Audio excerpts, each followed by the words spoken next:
Good Hello, good morning. Oh, we're looking very red and coordinated this morning. We That's are, very aren't we? weird, isn't it?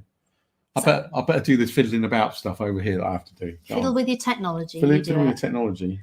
So the big question on a Saturday morning is whether anyone's up and dressed and joining us, or whether people are just sat in bed. That's gone live. We got anybody joining? Yeah, we we've have. We've got some guests. Hello, good morning, everybody.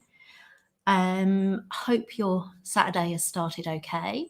I have to keep reminding myself it's Saturday because I am going to be sat at my desk in a minute, even though I'd quite like to have a weekend off. But of course, the emails don't really stop.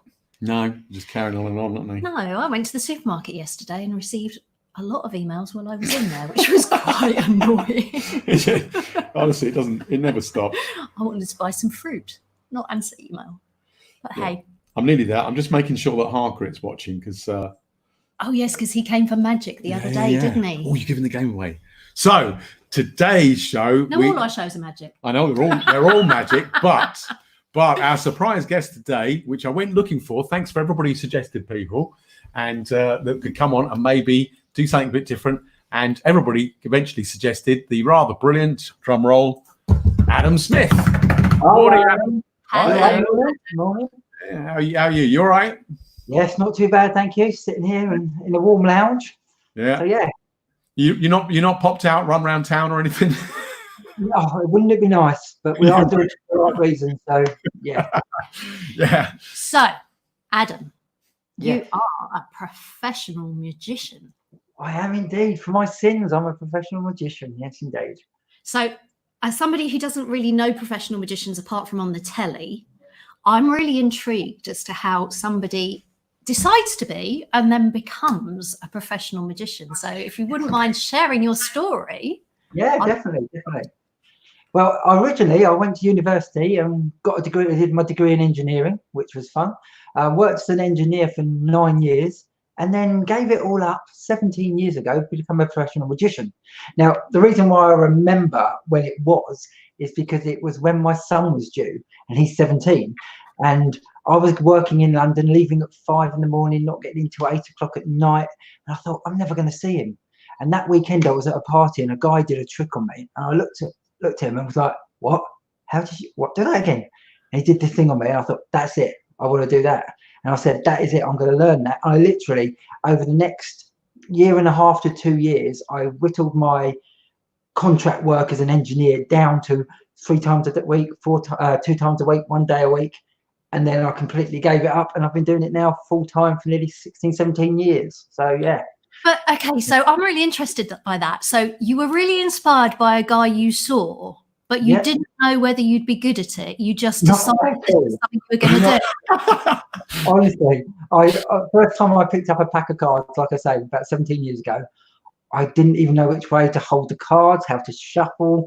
I was like all fingers and thumbs, and it was quite a big step because I went and trained, obviously, but I walked in there going, I don't know anything. And it was good. But yeah, I did that. I took the big leap and then went and had lessons and trained. Yeah. I just literally went from one thing to just saw a guy do it and went, wow, that's an amazing story. That's really incredible, because normally in these things you get that sort of idea that you'd always had a passion for it, or you'd done something as a kid that then later in life you decided to go back to, or just the idea that you can just go, I'm going to do that and be that thing is exactly.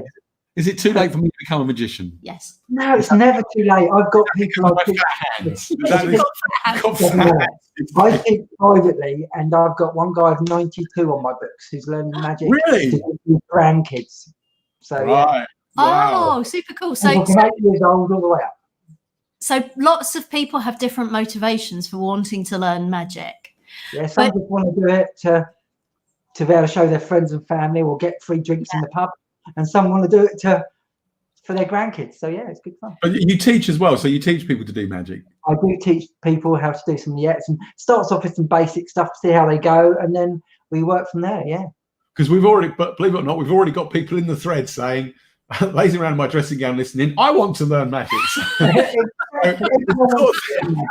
And are you doing teaching while we're in this lockdown? Can you do it? I am. Normally I do obviously try and do one-to-one. They come to me or I go to them, or we do groups, but obviously we can't do that at the moment. So I've started to go all digital like this. Yeah. And we're doing it online now. So coming up next week, you'll see on I do individual lessons on people I've taught already. I've been doing that online, but I'm running a school where I can teach you individually online if you've got software like this that we can get, or we can do it as a group session. So that'll all be coming up on my website and my Facebook and everything this week, so people can find the new way of getting involved with it. Now we've got another at least 3 weeks of lockdown. That's what we're going to be doing. So, I'm gonna pop that the website across the bottom there, so people can go there. And maybe this is a skill everybody could learn. Well, I might join. Yeah, but then we won't be professionals, will we? We might be like.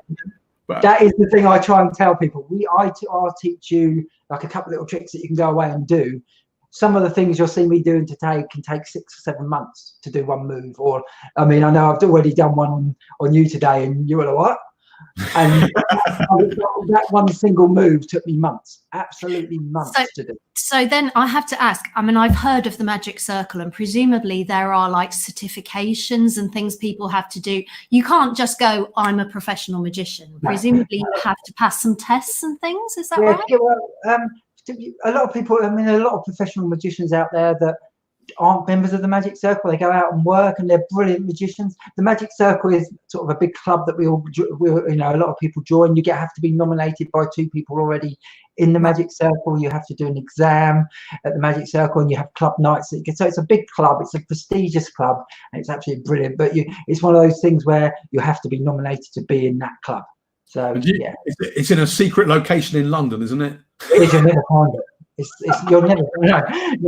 It's up near Euston Station, and there's club nights, and there's nights where you can take people. So I can take a guest up to look around, and you can go up. There's certain days that you can go up and have a look around yourselves and have a look around, sort of meet some magicians as well. Is there like an archive up there of tricks, or there's a massive library there. There's so much up there. I always say it's like a little TARDIS. I remember the first time I went, you saw the door and you thought, oh, I thought it'd be bigger, and you open the door, and then it's like Doctor Who, it just opens up. It's brilliant. Wow, it's a trick in itself.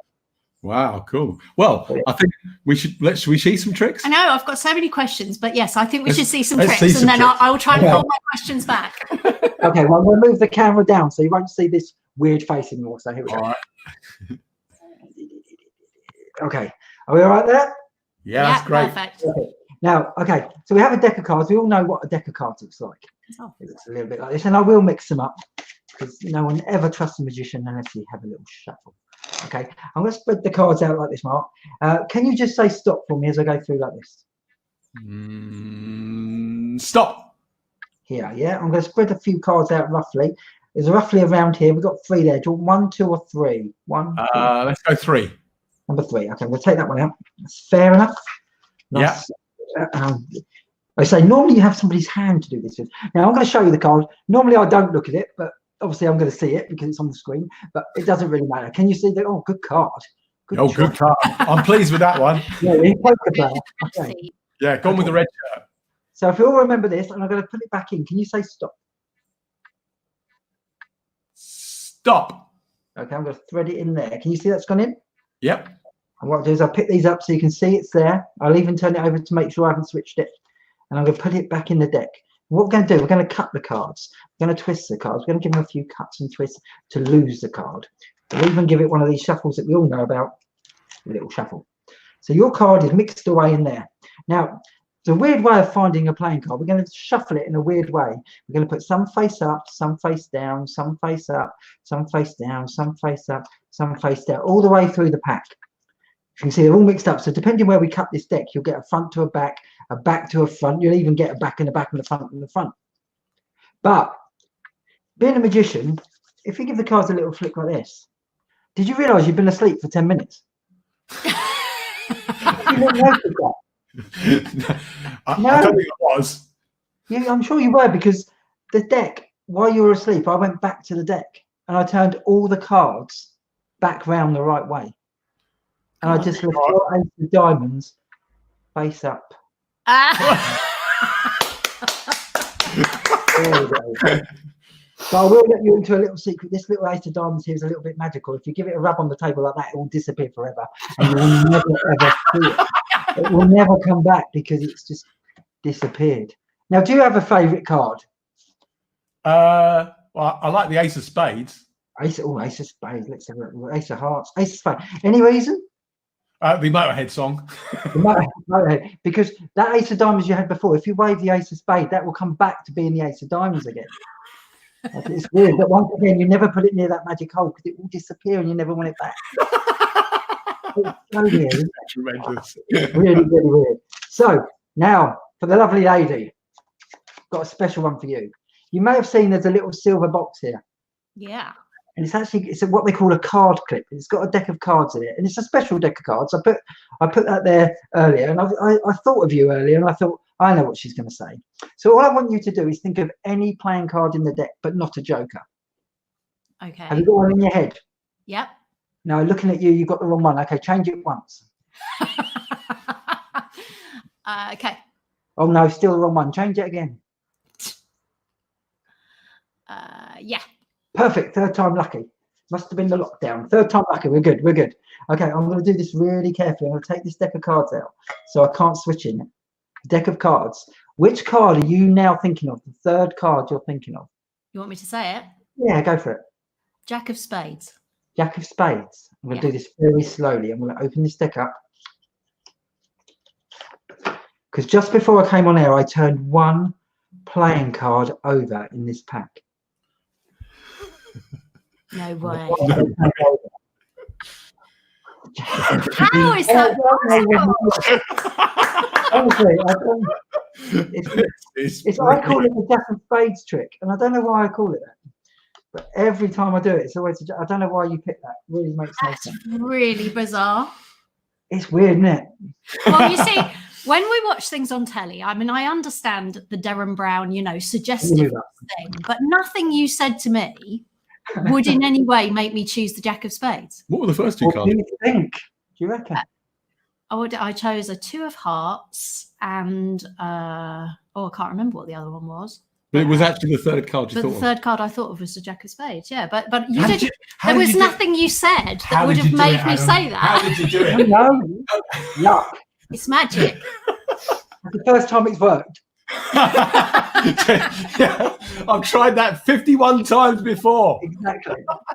52nd time lucky. But I've got we were 52 decks under the table.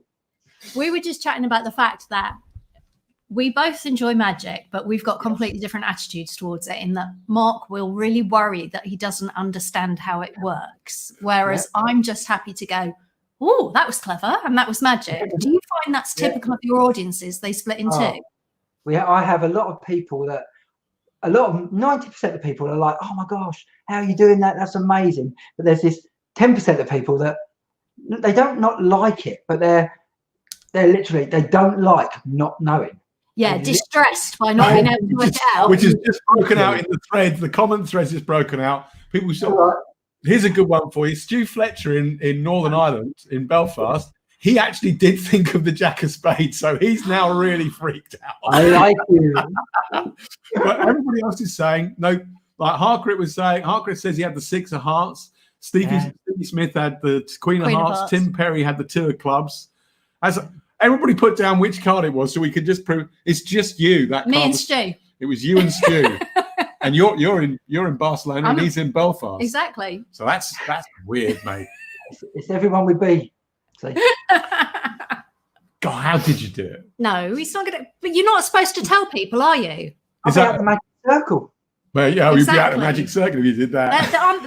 There are real rules about what you can and can't Oh, reveal. indeed. Yeah, I mean, the reason why magicians, and I say we're still out there doing our jobs, doing our work, is because we keep it that secret. Yes, we teach some basic magic that you can go along, but the real magic itself, we keep it to ourselves. Yeah. Have you got any more you can do? You can do another one? Yeah, let's do something else. Let's try it. I'll move you down again. Are we all right there? Mm-hmm. Perfect. Okay. Now, obviously, normally I get somebody to shuffle the deck, and So it's not a magician shuffle or something they think I'm being, but this is just a random shuffle. Now I'm going to take 2 of my favourite cards out the deck. I'm going to take I'm going to get them out. Sorry, I don't want you. I'm going to take my favourite card, which is a 7, and I'm going to take actually my daughter's favourite card, which is a 2 of diamonds. 2 random cards out of a shuffled deck of cards. Now, I'm watching his hands so carefully now. I'm leaning right. Still won't know. Now, as I go through the deck, I just want you to say stop anytime you like.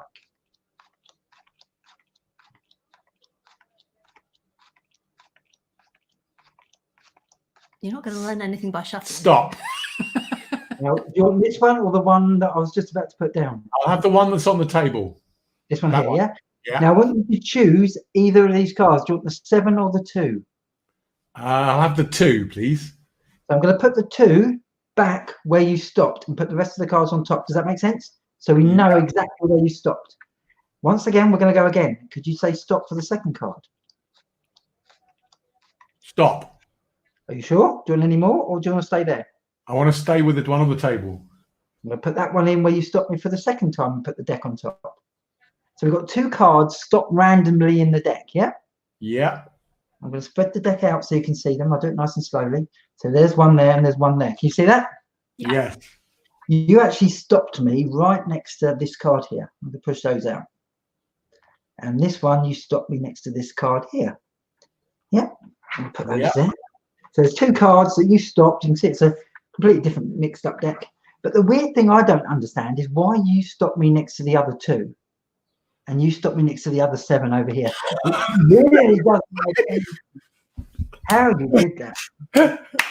You keep getting a matching pair, and I don't know how you do it. It's all to do with that secret hole again, isn't it? It's really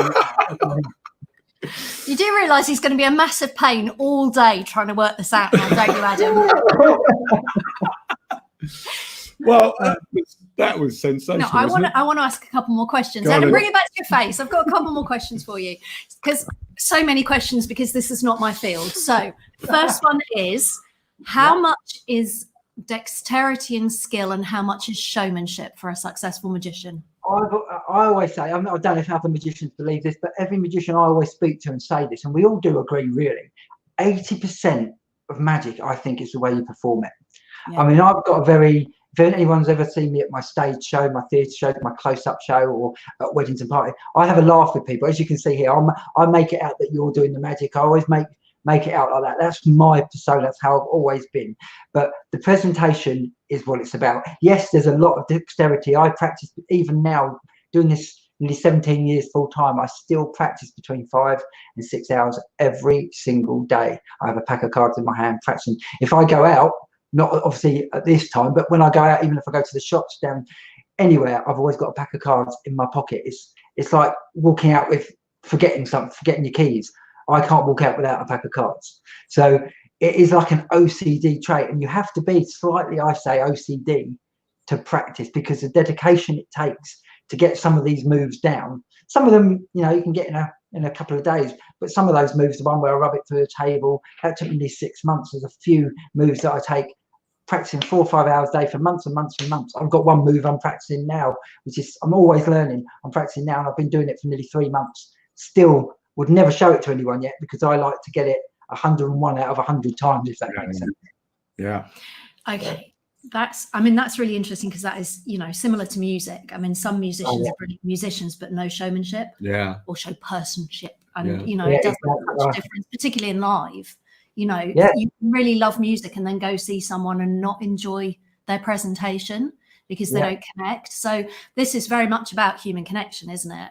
So couple of favorite experiences of sharing your magic with people, or top gigs, or things that you're really proud of?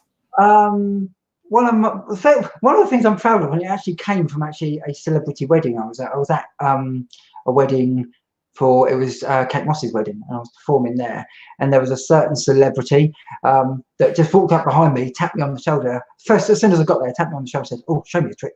And I turned around and I was like, hello. And I did this trick to this guy, and it was absolutely brilliant. And this was like I think her wedding was in June, quite a few years ago. And later on that year, and this was up in Oxford, later on that year, I was in Spa Hotel in Tunbridge Wells, and I was doing a Christmas party, and it was in December, and this older couple came up to me and said, oh, can you show us a trick? And I did a trick to them. And I said, that's amazing. They said to me, you weren't at a celebrity wedding this year, were you? And I thought, this is a bit weird.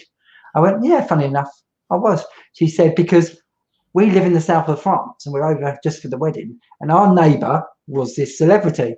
And we were around his house last week, and he said, when I was at Kate's wedding, I saw this magician. He was unbelievable. So it was like, it went from Oxford to south of France all the way to Spain, and they had been. So to me, that was quite a lovely experience. Really nice. Which celebrity? Talking about it in the south of France, a celebrity guy, and then I met their neighbours in Tunbridge Wells. Which celebrity? That was Jude Law. Jude Law. Wow, there we go. That's a celebrity. That's a celebrity. That's a nice story. So yeah. Yeah. Right. Well, so Adam, listen, that was fantastic. If this goes on too long, will you come back and do some more? Yeah, definitely. We want some more. I will come back whenever you like. It's always fun. We all want a bit of magic, don't we? We do, don't we? We do indeed. And I know you perform at the Tunbridge Wells Forum. I know you do you've done some stuff at the burlesque nights that we run down there. Yeah, so, we're all looking forward to the venues being back open and people like you being back out working in them. So, hang tough. Definitely. If people want to get in touch with you, there's a email they can send to you? Has you got your email? Yeah, there's the email I think you've got on there, which is the info@Adams. Yeah, info@AdamsMagic. Yeah, great. It's scrolling across the bottom of the screen now. That was really fantastic, and thank you for answering all my dumb questions, because I don't know much about magic. I enjoy magic, but thank you, because it's really lovely to talk to someone who's actually so open about their passion for it as well. Oh, I love it. That was a proper break, wasn't it? That was Fantastic. lovely. Thanks, Cheers Adam. to you, Adam. Have Thanks a good very day. much. See you soon. Bye-bye. Wow, that was brilliant. You know me, I'm an absolute fool for magic. Yeah, you're going to be a pain all day now, aren't you? I just can't work. I mean, honestly, I'm going to tell you that box of cards, the sealed one that you picked the card in, was sat on his table from the whole time. From the moment, I mean, before you even came in the room, it was already there. There was nothing that he said. Well, maybe there was if Stu picked the same card, but what did he say to suggest the Jack of? I don't know, but if you look at the comments, there's honestly, they look at the comments. Everyone has chosen a different card. That was. Oh well. That was brilliant. We will ponder on that while we answer email. Right, so that was Elevenses with us. Have a good day, everybody. Have a lovely cup of tea and have a lovely day. And we're back at 11 tomorrow. We are. Where we have a musical guest. A very special musical guest who I've known for a long time. A very, very long time. All the way going back to before there was even a Tunbridge Wells Forum. I was going to say back to before I knew you. Yeah, so all the way back before then. So have a good day, everyone. See you all then. Bye. Thanks for dropping by and see you tomorrow.